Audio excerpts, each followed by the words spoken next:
नमस्कार साथियों, आप सभी का स्वागत है एजुकेशन लाइन में। दोस्तों, इस वीडियो में हम बात करने वाले हैं सामाजिक विज्ञान के थर्ड पार्ट के बारे में। इससे पहले दो पार्टों में हमने इतिहास और भूगोल के जो महत्वपूर्ण पर्सन हैं वो देख लिए हैं।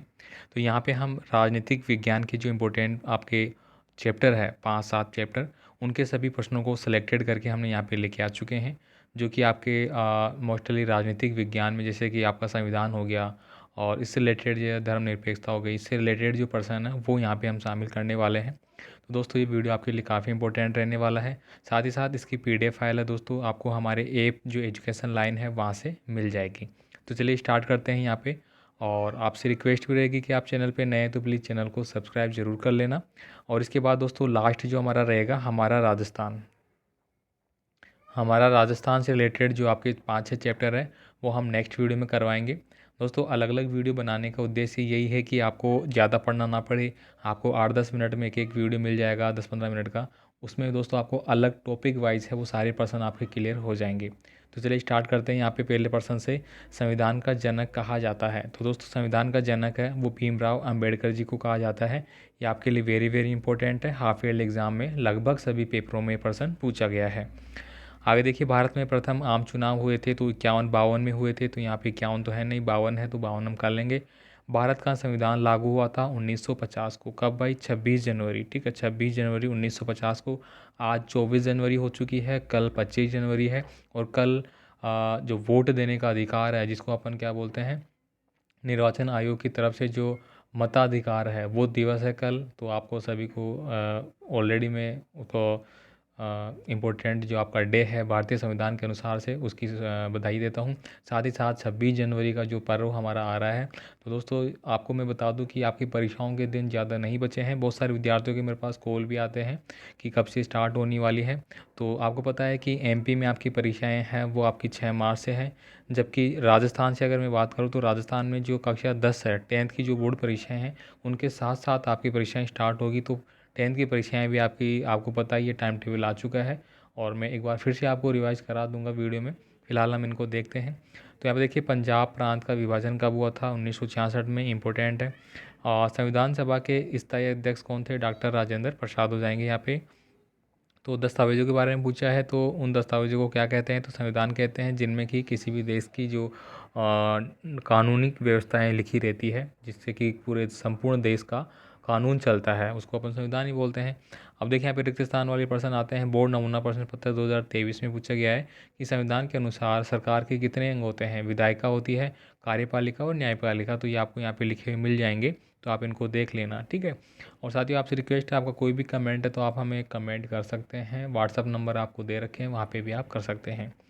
ये आपके मिलान वाले हो गए। अब देखिए, संविधान क्या है, ये 2015 में आया हुआ है। शोषण के विरुद्ध अधिकार क्या होता है? मतलब जो ज़बरदस्ती छोटे बालक होते हैं ना, 14 वर्ष से कम आयु के, उनको अगर ज़बरदस्ती आप कहीं रोज़गार करवा रहे हैं, कल कारखानों में या चाय की दुकान पे कहीं भी लगा रखे हैं, तो वो क्या होता है, एक विरुद्ध है हमारी, मतलब इनके विरुद्ध होता है वो ना। ये इसके बाद देखिए, यहाँ पे इंपॉर्टेंट प्रश्नों को हमने शामिल किया है। समानता का अधिकार से क्या है, इसकी व्याख्या करनी है। तो ये आपको यहाँ पे मिल जाता है। समानता का अधिकार क्या होता है कि किसी भी जाति, नस्ल, जन्म स्थान के आधार पर किसी से भेदभाव नहीं किया जाए, ठीक है। तो ये हमारा आर्टिकल जो 14 से लेकर 18 तक है उसमें शामिल है, ठीक है। संवैधानिक उपचारों का अधिकार क्या होता है, ये मिल जाता है। इसके बाद देखिए, ये प्रश्न आपके लिए वेरी वेरी इंपॉर्टेंट है, अच्छे से इसको पढ़ना है। लगभग हर बार ये प्रश्न आता है आपका। धर्मनिरपेक्ष राज्य से क्या अभिप्राय है? अर्धवार्षिक हो चाहे वार्षिक हो, सभी में ये आता है, इसलिए इसको रट लेना। ये यहाँ से आपका 1 या 2 नंबर का प्रश्न आएगा भाई। अब यहाँ पर देखिए, ये बड़ा प्रश्न भी इसी से रिलेटेड था, समानता का अधिकार से, तो इसको मैंने नहीं लिया है। नीति निर्देशक तत्व है वो आप पढ़ लेना एक बार। राज्य के ये हो गया देखिए, ठीक है। तो यहाँ पे देखिए, मैं सभी प्रश्नों को आपको पढ़ाऊँ, सभी प्रश्नों को बताऊँ, तो उससे अच्छा है कि मैं सेलेक्टेड प्रश्नों हमें देखना होता है। देखिए, सेलेक्टेड तरीके से आप पढ़ेंगे तो अच्छे नंबर आएंगे। बाकी किताब रटने के लिए आपके सामने है, आप किताब रटो या सेलेक्टेड प्रश्न पढ़ो, आपके ऊपर है भाई। यहाँ पे देखिए, भारतीय संविधान में उल्लेखित मौलिक अधिकारों में कोई 2 मौलिक अधिकारों का विस्तारपूर्ण आपको लिखना है। 2022 के बोर्ड परीक्षा नमूना प्रश्न पत्र में था, 2014 में ये प्रश्न आ चुका है बोर्ड में। तो यहाँ पे देखिए कौन कौन से हैं, इसमें आपके सभी प्रश्न हल हो जाते हैं। देखिए, समानता का अधिकार इसमें हो जाएगा आपका, क्या होता है। स्वतंत्रता का अधिकार क्या होता है, ये भी आपको यहीं पे मिल जाएगा। शोषण के विरुद्ध अधिकार क्या होता है, ये भी मिल जाएगा।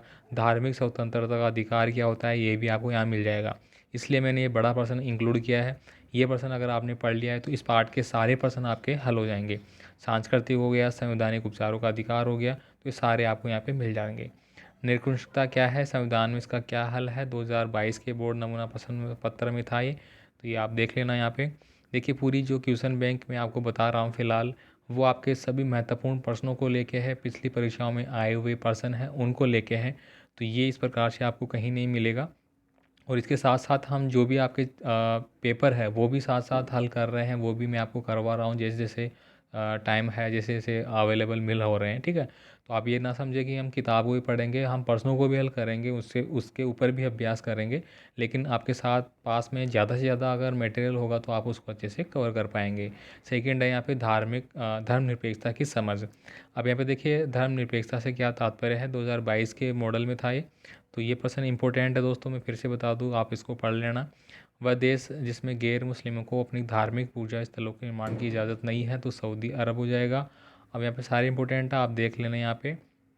तो देखिए कौन सा अधिकार भारत को धर्मनिरपेक्षता बनाता है, तो वो होता है हमारा धार्मिक स्वतंत्रता का अधिकार, ठीक है। तो ये आपको यहाँ पे कर लेना है। नेक्स्ट यहाँ पे मिल जाते हैं आपको खालिस्तान वाले प्रश्न है, इनका आंसर आपको यहाँ पे नहीं मिल जाएगा।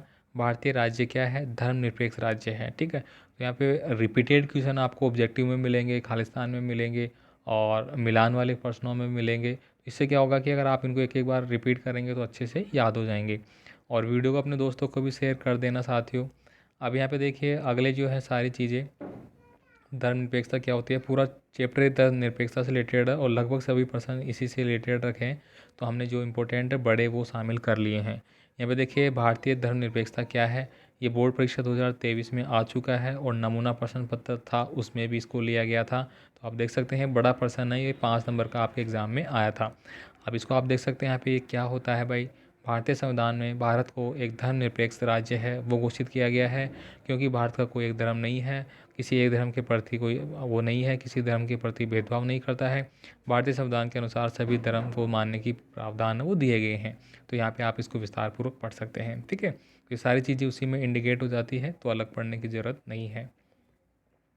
ये देखिए ये सारी PDF फाइलें आपको मिल जाएंगी, आप अपने हिसाब से इनको अच्छे से पढ़ें, कोई दिक्कत नहीं है।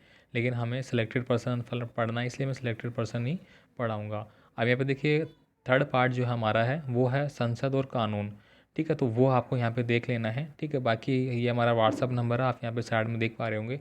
यहाँ पे आपका कोई भी कमेंट है तो आप मुझे कमेंट कर सकते हैं। अब देखिए यहाँ पे सदन के कितने प्रकार होते हैं, निम्न सदन, उच्च सदन। ये आप देखिए निम्न सदन लोकसभा कहते हैं, उच्च सदन राज्यसभा को बोलते हैं। ये सारी चीज़ें आपको देख लेनी है यहाँ पे, ठीक है। लोकसभा का सामान्य कार्यकाल कितना होता है, 5 वर्ष का होता है, ठीक है। और घरेलू हिंसा का जो उत्पादन अधिकार था, कानून था, एक्ट था, कब बना था, तो ये 2005 में बना था, ठीक है। ये सारी चीज़ें आपके लिए इंपॉर्टेंट है। और ये प्रश्न तो रिपीटेड है, ये कई बार आ चुका है कि कितने वर्ष तक के व्यक्ति है वो मत देने का अधिकार रखते हैं, तो 18 वर्ष तक के हो जाएंगे। ये आपके हो जाते हैं कौन से, खालिस्तान वाले। ये प्रश्न आपका आ चुका है, देखिए लोकसभा में निर्वाचन सदस्य है तो 545 है, ये आ चुका है आपका, ठीक है। तो ये सारे प्रश्न आपको देख लें। रोलेक्ट एक्ट कब पारित हुआ, 1919 को हुआ था भाई, ये भी आपको पढ़ना है, बड़ा प्रश्न है, इसको भी मैं बता दूंगा, देख लेना। कानून बनाने में सबसे महत्वपूर्ण भूमिका किसकी होती है, 2022 के मॉडल पेपर में था, विधायिका की होती है, ठीक है। अब देखिए यहाँ पे भारतीय संसद के कितने अंग है, ये आप देख लेना भाई, 2014 में आ चुका है, लेकिन ये फिर से वेरी इंपॉर्टेंट है। जैसे कि आपका होता है लोकसभा, राज्यसभा और राष्ट्रपति। बाकी चीज़ें आप यहाँ पे देख लेना अपने हिसाब से, ठीक है। अब देखिए जलियांवाला बाग में किस ब्रिटिश अधिकारी ने गोलियां चलवाई थी, तो ये कौन था भाई, जनरल डायर था। इसके रिगार्डिंग मैंने कम्युनिटी पोस्ट में क्वेश्चन भी पूछा है आज, तो उम्मीद करता हूँ आप सब लोग उसका सही से जवाब दे पाएंगे। ये चीज़ यहाँ पे देखनी है आपको। इसके बाद देखिए यहाँ पे लोकसभा की कोई 4 शक्तियाँ हैं वो आपको लिखनी है, तो आप यहाँ से इसको देख सकते हैं, इसको लिख लेना भाई, क्या क्या चीज़ें हैं वो लोकसभा के पास है वो दी जाती है। इसके बाद देखिए यहाँ पे घरेलू हिंसा सुरक्षा अधिनियम 2006। अब देखिए यहाँ पे 2005 पढ़ा था, यहाँ पे 2006 लिखा गया है। तो 2006 में ये संपूर्ण देश में लागू हो गया था, 2005 में इसकी क्या हुई थी, स्थापना हुई थी, या इसको एक कहीं राज्य में शुरू किया गया था, ठीक है। तो ये चीज़ें ज़्यादा मैटर नहीं करती है दो, ठीक है। तो इस पर आप ज़्यादा फोकस ना करें, ठीक है। आप 2005 लिखेंगे तो भी सही है, 2006 लिखेंगे तो भी सही है। लेकिन ऑप्शन में दोस्तों 2005 और 2006 आ गया है, तो फिर आपका डाउटफुल बन जाता है, तो फिर आपको पर्सन को समझना पड़ेगा ना। तो ये चीज़ें आप देख लें, खैर आपके इतने इंपॉर्टेंट नहीं होती है, कंपटीशन एग्जाम में फिर भी ज़्यादा महत्व रहती है। अब देखिए यहाँ पे अगला है लोकसभा का गठन, योग्यताएं क्या होती है, इस पर आपको टिप्पणी लिखनी होगी। तो ये चीज़ें आप देख सकते हैं यहाँ पे, संपूर्ण इसका विवरण आपको यहाँ पे मिल जाएगा, कितने वर्ष का व्यक्ति है वो इसमें रहता है वगैरह। फिर आता है हमारा पार्ट नंबर 4, न्यायपालिका। आज देश भर में कितने उच्च न्यायालय हैं, तो 25 उच्च न्यायालय हो जाएंगे। और दिल्ली उच्च न्यायालय का गठन कब हुआ था, 1966 में हुआ था।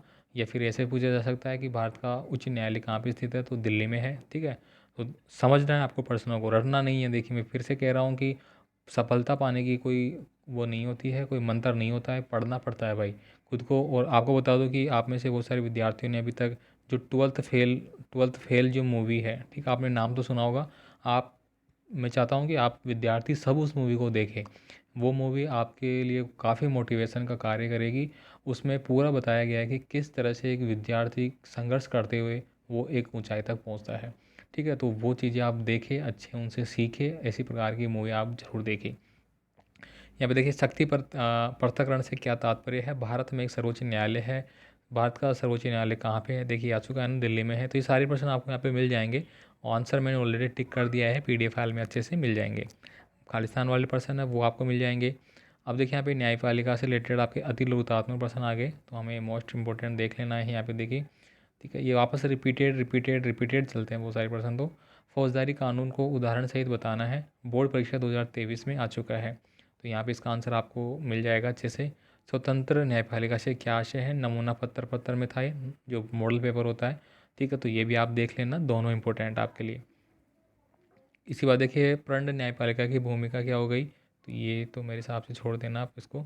इसके बाद देखिए यहाँ पे अगले जो इंपॉर्टेंट पर्सन है वो यहाँ पे है, उच्च न्यायालय के कार्यों का विवरण है। वो आपको क्या करना है कि उच्च न्यायालय जो होता है उसके क्या क्या कार्य होते हैं, तो वो आपको यहाँ पे मिलता है, देख लेना भाई। तो पूरा आपको यहाँ पे मिल जाएगा, स्लाइड करके आप अच्छे से पढ़ लेना। इसके बाद देखिए हमारा अगला पार्ट आता है हाशियाकरण की समझ। ठीक है, तो यहाँ पे देखिए उड़ीसा के कितने जनजातीय समूह रहते हैं, तो 60 से ज़्यादा, इंपॉर्टेंट है भाई। और न्यायगिरी पहाड़ी किस राज्य के कलाब में स्थित है, उड़ीसा में हो जाएगी। 2011 की जनगणना के अनुसार भारत में विश्व की जनसंख्या है, तो विश्व के अकॉर्डिंग 16.1 जनसंख्या तो भारत में ही है भाई। अब देखिए यहाँ पे भारत में वन्य जीव अभ्यारण्य का जो संरक्षण अधिनियम है वो किससे रिलेटेड है, कितने अभ्यारण्य है, तो ये 372 है। और वैसे 1972 में ये जो अधिनियम है वन्य जीव अभ्यारण्य का वो लागू किया गया था, ध्यान रखना आप। ये सारी चीज़ें आपको देख लेनी यहाँ पे। ठीक है, और ये यहाँ पे मिल जाती है। देखिए यहाँ पे अति लघुतात्मक रेगिस्तान वाले आंसर मिल गए। अति लघुतात्मक आप देख सकते हैं, आदिवासी शब्द क्या होता है, खैर ये जनरल क्वेश्चन है, इस प्रकार के नहीं आते हैं। इसके बाद देखिए यहाँ पे अगले हैं, हाशियाकरण शब्द का क्या अर्थ है। ये चैप्टर आपका हाशियाकरण से रिलेटेड है, इसलिए ये प्रश्न आपके लिए इंपॉर्टेंट बन जाता है। इसके बाद देखिए यहाँ पे आदिवासियों के धर्मों की विशेषताओं का वर्णन आपको करना है, ये आपके लिए इंपॉर्टेंट रहता है, क्योंकि इस चैप्टर में मोस्टली आपके जो आदिवासी हैं उनके बारे में विवरण दिया गया है। तो ये हमें तो आना ही चाहिए क्या कुछ होता है। ठीक है, ये यहाँ पे हो जाते हैं। ठीक है, इसके बाद देखिए यहाँ पे अगला है हास्याकरण से निपटना। ठीक है, तो निपटने के लिए भी यहाँ पे आपको ऑप्शन क्वेश्चन मिल जाएंगे, कौन सा धर्म है श्रेणी में आता है, अनुसूचित जाति अधिनियम का पारित हुआ था, अस्पृश्यता छुआछूत का उल्लंघन किस में होता है, ये आपके लिए इंपॉर्टेंट है भाई। पिछले अभी वार्षिक परीक्षाओं में ये प्रश्न बहुत बार आया है। ठीक है, ये आप देख लेना यहाँ पे। और किस ये देखिए अभी अभी हमने पढ़ा था कि जो समानता का अधिकार है, ठीक है, तो वो कौन से अनुच्छेद में है, तो यहाँ पे 15 अनुच्छेद में दिया गया है ये। ठीक है, किसी भी नस्ल, जाति, धर्म, स्थान, लिंग के आधार पे हम किसी की क्या करेंगे, समानता का उल्लंघन नहीं करेंगे, सभी को समान मानेंगे, ये सब कुछ यहाँ पे। तो यहाँ पे मिल जाएंगे आपको, खालिस्तान वाले यहाँ पे मिल ही जाते हैं। अब ये अतिलोकतात्मक बड़े प्रश्न है। ठीक है, क्योंकि बहुत सारे विद्यार्थियों की यही रिक्वेस्ट है कि हमें जल्द से जल्द कराया जाए, तो मैं कोशिश कर रहा हूँ को आपको जल्द से जल्द है वो सभी चैप्टर है, सभी जो आपके अध्याय है, सभी जो सब्जेक्ट हैं उनके मैं आपको बता दूँ, ताकि आप उन पर अपनी प्रैक्टिस से तैयारी है वो करते रहिए। बाकी पेपर हम आपको करवाते रहेंगे, ये आपको देख लेना है। दोनों प्रश्न इम्पोर्टेंट आपके लिए। अस्पष्टता वाला 2023 में आ चुका है, और ये नमूना प्रश्न पत्र 2023 में था। कौन सा, सरकार किस प्रकार से सामाजिक न्याय को प्रोत्साहन देती है। ठीक है, ये आपको यहाँ पे मिल जाएगा। ठीक है, फिर आता है आपका 7 नंबर का चैप्टर, जन सुविधाएं। अब यहाँ पे देखिए निम्न में से कौन सी जन सुविधाएं हैं, नहीं है, ये सब कुछ आपको मिल जाएगा, ऑलरेडी आंसर टिक किए हुए है। ठीक है, अब यहाँ पे देखिए ये इंपॉर्टेंट है, जन सुविधाएं क्या होती है वगैरह। भारतीय संविधान में कितनी आयु के बच्चों को शिक्षा के अधिकार की गारंटी दी गई है, ये इंपॉर्टेंट है भाई। ठीक है, ये आपके जो शिक्षा का अधिकार अधिनियम है उसमें भी काफ़ी इंपॉर्टेंट है ये। तो 6 से 14 वर्ष के बच्चों के लिए है, और सभी बच्चों को क्या हो भाई, फ्री शिक्षा दी जाए, ये अधिकार यहाँ पे किया गया है। और ये अधिकार है दोस्तों आपके 2 अनुच्छेद में है। एक तो आपका जो 21 है उसमें है, और एक आपका 51 है, ठीक है। 21 में अलग है, 51 में अलग है। मतलब एक तो बच्चों के लिए है और एक उनके माता पिता के लिए है। यहाँ पे देखिए, जन सुविधाओं के लिए सरकार पैसे का इंतजाम कहाँ से करती है। बोर्ड परीक्षा 2023 में आ चुका है प्रश्न, तो ये आपको यहाँ पे मिल जाएगा आंसर, ठीक है। ये सारी चीज़ें आपको देख लेनी है यहाँ पे, ठीक है भाई। इसके बाद देखिए नेक्स्ट चलते हैं हम। 8 नंबर का पार्ट है कानून और सामाजिक न्याय। तो भारत में किस शहर में सन 1984 की भयंकर गैंग त्रासदी हुई थी। इंपॉर्टेंट है, पूछ लिया जाता है कई बार, अब नहीं पूछा जाता, लेकिन हो सकता है पूछ ही लिया आपसे, तो पढ़ लेना है भाई, भोपाल में है। तो ये सारी चीज़ें आपको देख लेनी है भाई, ठीक है। ये सारे पर्सन आपको देखने हैं यहाँ पे। न्यूनतम वेतन कौन तय करता है, तो सरकार ही करती है। अब ये खालिस्तान वाले मिल जाते हैं यहाँ पे। उसके बाद देखिए यहाँ पे ये आ गई, ठीक है। यहाँ पे देखिए भोपाल गैस त्रासदी कब हुई थी, तो यहाँ पे पूरा बड़ा भी हो गया है कि भोपाल गैस त्रासदी 2 दिसंबर 1984 को रात के 2 बजे हुई थी, ठीक है। और यहाँ पे देखिए भोपाल में किस कारखाने में गैस का रिसाव हुआ था, ये भी मिल जाएगा। तो इनसे रिलेटेड है पर्सन, आप देख लेना एक बार, ठीक है। ये पर्सन यहाँ पे हो जाते हैं आपके। इसके बाद देखिए यहाँ पे बड़ा पर्सन इस चैप्टर से जो कि आने की पूरी संभावना है, प्रदूषण से रिलेटेड है। प्रदूषण फैलाने वाले कारखानों को एक स्थान से दूसरे स्थान पर ले जाने के क्या प्रदूषण की समस्या खत्म हो गई है, यदि नहीं तो इस समस्या का समाधान कैसे किया जाए। ये आपके मस्तिष्क से रिलेटेड पर्सन है, मतलब आप खुद को सोच के हुए करना है। तो यहाँ पे ये पूरे पर्सन पार्ट हो जाते हैं आपके राजनीतिक विज्ञान के। इसके बाद अब लास्ट जो आपका बचता है वो बचता है हमारा राजस्थान, ठीक है।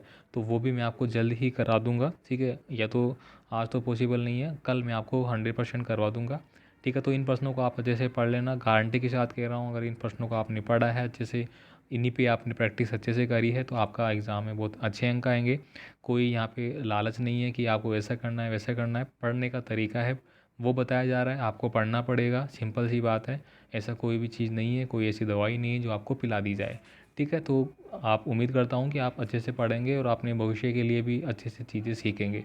मिलते हैं अगले वीडियो में, धन्यवाद।